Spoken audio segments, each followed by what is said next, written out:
나는 그녀의 목을 조르려고 했지만 대신 그녀의 삶을 산산조각 내기로 결심했다. 그 순간 공항의 환한 조명이 내 눈에 피처럼 번쩍였고 나는 속으로 중얼거렸다. 이게 내가 원한 대가야. 카렌이 그녀의 비명이 아직도 귓가에 울리는데 나는 이미 복수의 첫걸음을 내디뎠다. 그녀의 비밀을 파헤치기 위해. 인천국제공항의 로비는 항상 사람들로 북적거렸다. 2025년 12월, 겨울 추위가 유리창 너머로 스며들었지만 실내는 따뜻한 공기와 사람들의 발소리로 가득 차 있었다. 나는 휠체어를 밀며 게이트 쪽으로 향하고 있었다. 다리 아래쪽 신경이 마비된 지 5년째, 이 휠체어는 내 유일한 자유였다. 서울에서 제주로 가는 비행기, 그건 단순한 여행이 아니었다. 딸아이의 결혼식이었다. 유일한 가족, 내 전부를 쏟아부은 아이, 그날 나는 완벽한 어머니가 되고 싶었다. 죄송합니다. 여기 앉을 수 있을까요? 갑자기 앞에 서 있는 여자가 물었다. 금발머리, 과장된 화장, 그리고 그 뒤에 붙은 7살쯤 된 아들. 그녀의 이름은 카렌이었다. 나중에 알게 된 이름. 외국인처럼 보였지만 한국말은 유창했다. 아마도 장기 체류자일 터. 그녀의 아들은 울고 있었고 그녀는 내 휠체어를 뚫어지게 쳐다보았다. 이게 왜요?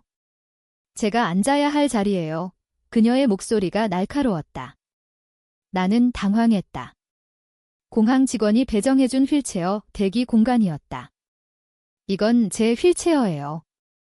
움직일 수 없어요. 내가 설명하려 했지만 그녀는 이미 아들을 안고 내 무릎 쪽으로 밀려들었다. 아이가 다리 아파요.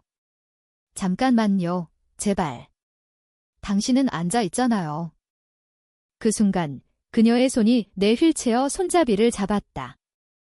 그리고 세게 밀쳤다. 휠체어가 앞으로 쏠리며 나는 바닥으로 떨어질 뻔했다. 얘야, 그만해. 내가 소리쳤지만 그녀는 멈추지 않았다. 아들을 태우고 내 휠체어를 빼앗아 가는 거였다. 공항 사람들이 웅성거리기 시작했다. 그녀는 소리를 지르며 직원을 불렀다. 이 사람이 제 휠체어를 막아요. 아이가 다쳤어요. 빨리 도와주세요. 혼란이 시작됐다. 직원들이 달려오고 그녀는 과장되게 울며 아들을 안고 바닥에 주저앉았다. 이런 괴물. 장애인을 괴롭히는 거예요. 그녀의 비명이 공항 전체에 울려 퍼졌다. 나는 바닥에 앉아 다리를 움직일 수 없는 채로 그 광경을 지켜봤다. 내 휠체어는 그녀의 손에, 그리고 그녀의 아들은 그 위에 앉아 있었다. 사람들이 나를 이상하게 쳐다봤다. 누군가는 저 여자 왜 저래? 라고 속삭였고 다른 누군가는 자기 엄마가 불쌍하네 라고 했다. 나는 떨리는 손으로 핸드폰을 꺼내 119를 눌렀다. 하지만 그 전에 그녀의 남편 남자가 나타났다. 키 크고 서양인처럼 보이는 남자. 그는 카렌을 안아 일으키며 직원에게 소리쳤다. 우리 아이가 다쳤어요. 이 여자가 휠체어로 밀었어요. 거짓말이었다.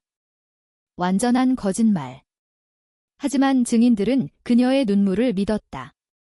직원들은 그녀를 VIP 라운지로 데려갔고 나에게는 임시 의자를 가져다 줬다. 비행기는 지연됐다. 내 딸의 결혼식은 망했다. 제주에 도착할 수 없었다. 나는 공항 바닥에 앉아 울었다. 그날 나는 카렌의 이름을 알게 됐다. 그녀의 여권을 직원이 떨어뜨린 걸 봤다. 캐런이 미국에서 온 재벌딸, 한국에 정착한 지 3년.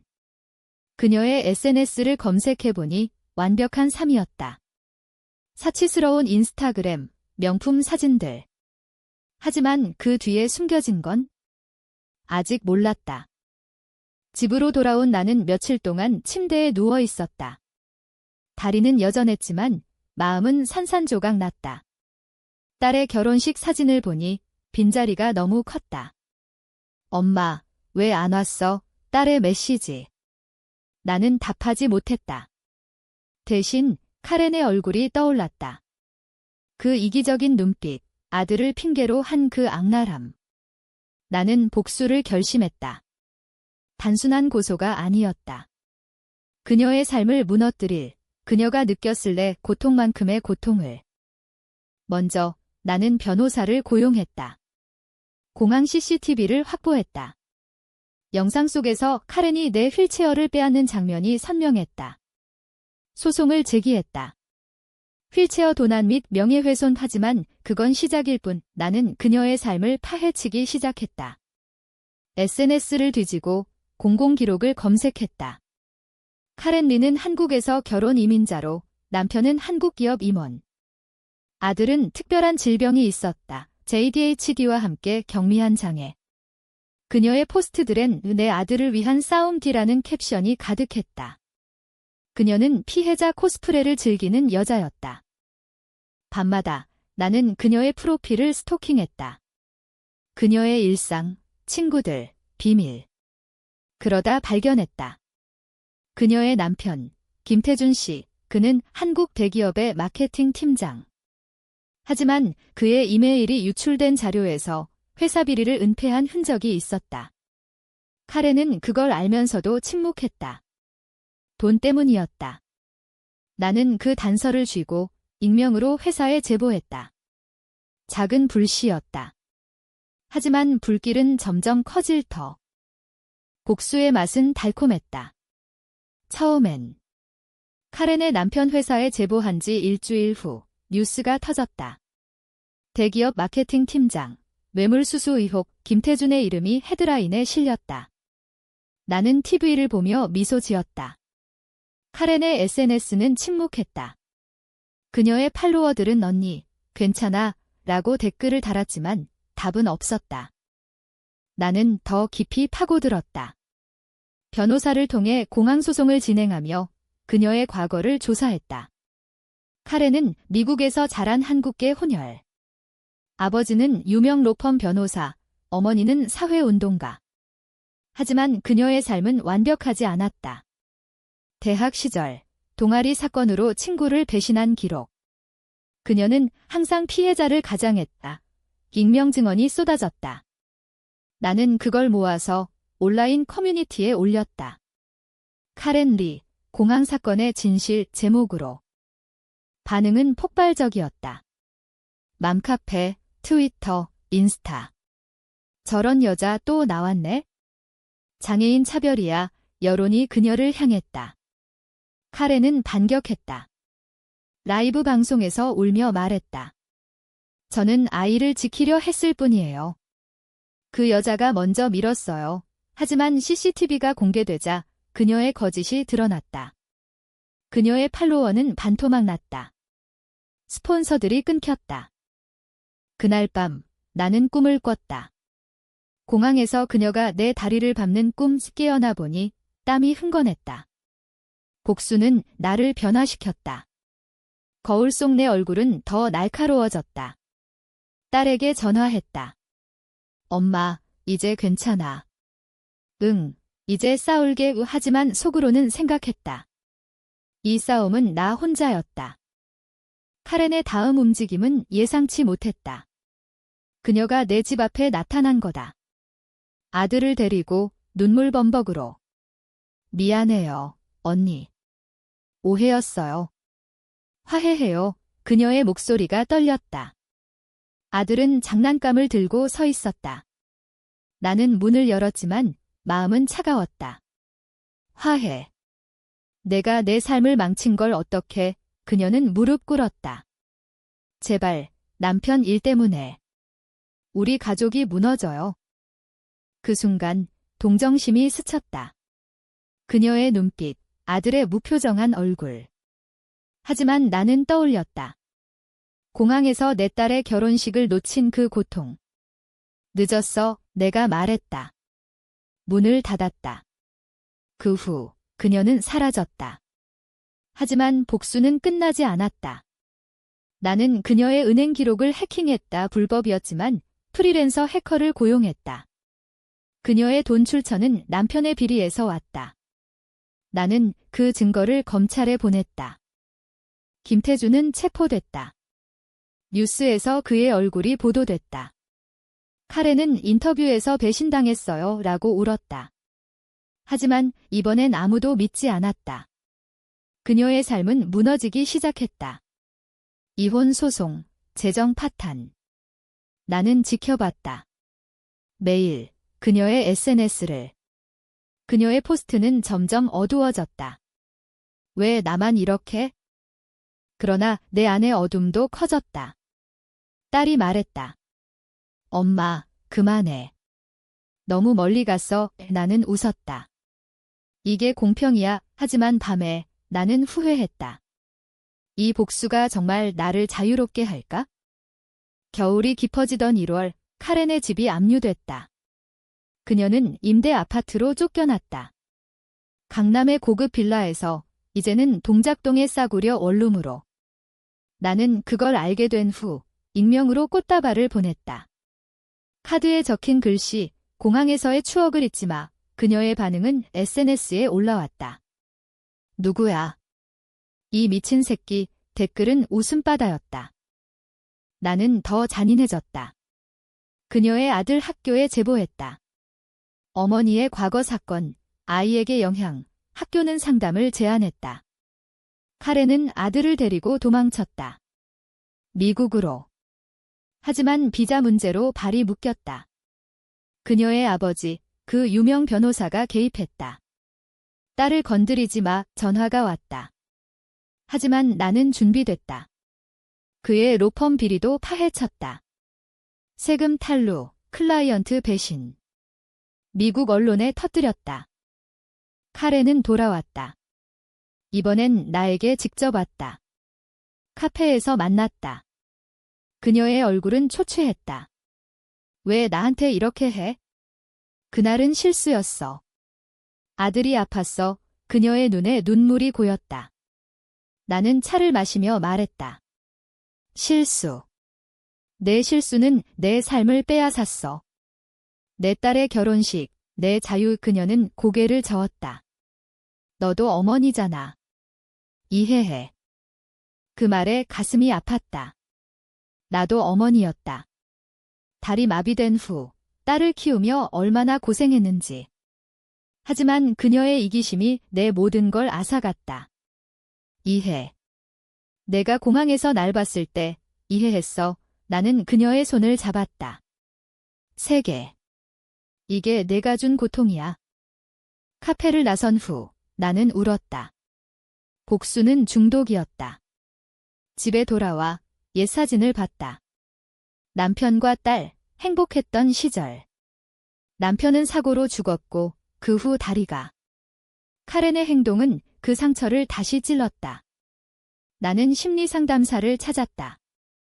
이게 정상인가요? 상담사는 말했다. 복수는 치유가 아니에요. 당신을 파괴할 거예요. 하지만 멈출 수 없었다. 다음 타겟은 그녀의 친구들. 그녀의 베스트 프렌드 그룹, 명품 마마들.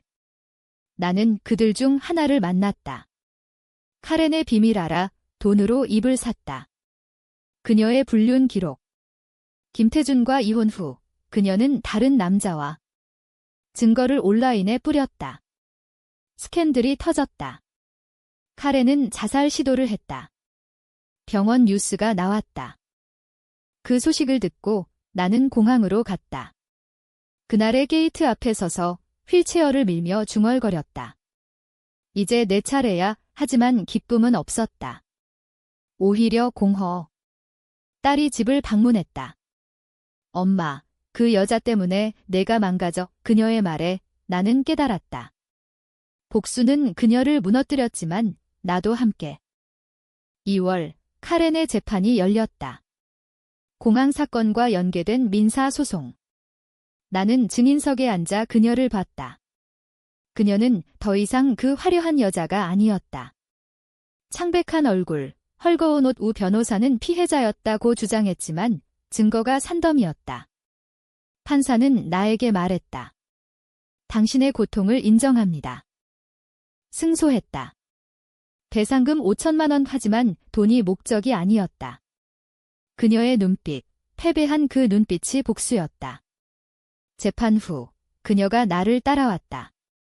이제 끝났어. 제발 그만. 그녀의 목소리가 갈라졌다. 아들은 집에 있단다. 홀로. 나는 웃었다. 끝. 내가 시작한 거야? 집에 돌아와 나는 계획의 마지막 단계를 실행했다. 그녀의 아들. 불쌍한 아이, 어머니의 피해자. 나는 익명으로 학교에 장학금을 보냈다. 카렌 리의 아들을 위해. 하지만 그 안의 편지, 내 어머니의 죄를 잊지 마, 잔인했다. 나도 알았다. 하지만 공평했다. 카렌은 무너졌다. 그녀의 아버지가 한국에 와서 나를 만났다. 돈 줄게. 그만해, 그의 제안. 나는 거절했다. 당신 딸이 내게 준 걸 돈으로 살 수 없어요. 그는 떠났다. 그 후 카렌의 자살 시도 두 번째. 이번엔 성공할 뻔했다. 병원에서 그녀의 일기를 봤다. 해커를 통해. 왜 나만? 그 여자가 나를 파괴해. 그 일기를 읽으며 나는 떨렸다. 그녀의 고통이 내 고통과 닮아 있었다. 배신, 상실. 그녀도 피해자일까? 아니, 그녀는 선택했다. 공항에서 그 선택을. 나는 마지막 카드를 꺼냈다. 그녀의 과거, 대학 시절 친구 배신. 그 친구를 찾았다. 카렌 때문에 내 인생 망쳤어. 그녀의 증언으로 다큐멘터리를 만들었다. 유튜브에 업로드. 조회수 100만. 카렌은 미쳤다. 거리로 나와 시위를 했다. 나는 피해자야. 하지만 아무도 듣지 않았다. 그녀의 아들은 양모시설로. 그녀는 홀로 남았다. 나는 지켜봤다. TV에서 그녀의 얼굴. 이제 내 차례였다. 후회. 딸이 말했다. 엄마, 이게 내가 원한 거야? 밤, 나는 약을 먹었다. 불면증. 복수의 끝이 보이지 않았다. 3월, 봄바람이 불던 날, 카렌이 사라졌다. 경찰 수사가 시작됐다. 실종. 나는 불안했다. 복수가 너무 멀리 갔나? 뉴스에서 그녀의 사진. 마지막 목격, 공항 근처, 아이러니했다. 그곳에서 시작된 악몽. 나는 수사에 협조했다. 그녀를 미워했지만 죽이진 않았어요. 경찰의 질문. 내 마음은 복잡했다. 그녀를 찾아야 할까? 아니, 이게 끝일지도. 하지만 꿈에서 그녀가 나타났다. 내가 한 짓이야. 그녀의 목소리. 검색 끝에 그녀를 찾았다. 제주도, 그 결혼식 장소 근처 펜션. 나는 비행기를 탔다. 이번엔 혼자서. 휠체어를 밀며 펜션에 도착했다. 그녀는 창가에 앉아 있었다. 왔어. 그녀가 말했다. 눈은 텅 비었다. 우리는 대화했다. 처음으로 진심으로. 그녀의 이야기. 아버지는 나를 버렸어. 어머니는 죽었고 남편은 돈만. 아들은. 유일한 빛, 공항날 아들의 다리가 아팠다. 진짜였다. 하지만 내 휠체어를. 그건 잘못. 그녀가 울었다. 나도 울었다. 너 때문에 내 딸을 잃을 뻔했어. 그날 우리는 화해했다. 아니, 이해했다. 그녀의 상처, 내 상처. 하지만 너무 늦었다. 그녀의 몸은 약해져 있었다. 자살 시도의 후유증. 병원으로 갔다. 그녀의 마지막 말, 미안해. 그리고 고마워. 내가 날 깨워줬어. 그녀는 죽었다. 그날 밤 나는 제주 바다를 봤다. 파도 소리가 울부짖었다. 복수는 끝났다. 하지만 승리감은 없었다. 오히려 상실. 서울로 돌아와 딸을 안았다. 엄마, 이제 쉬어. 4월, 벚꽃이 피던 때 카렌의 장례식에 갔다. 그녀의 아버지가 주최했다. 미국에서 온 가족들. 아들은 양부모에게 나는 멀리서 지켜봤다. 그녀의 관 위에 꽃, 공항에서의 추억, 내가 보낸 마지막 꽃다발. 집으로 돌아와 나는 변했다. 소송돈으로 장애인 센터를 열었다. 카렌 리 센터, 아이러니한 이름. 사람들은 물었다. 왜 그 이름이야? 나는 웃었다. 그녀가 가르쳐준 교훈 때문. 딸의 결혼식 다시 치렀다. 이번엔 참석했다. 휠체어 위에서 행복을 느꼈다. 하지만 가끔 공항 꿈을 꾼다. 그녀의 비명. 내 복수. 그건 영원한 상처. 복수는 공평하지 않다. 그것은 우리 모두를 파괴한다.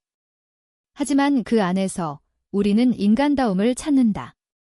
카렌, 내가 날 자유롭게 했어. 고통으로.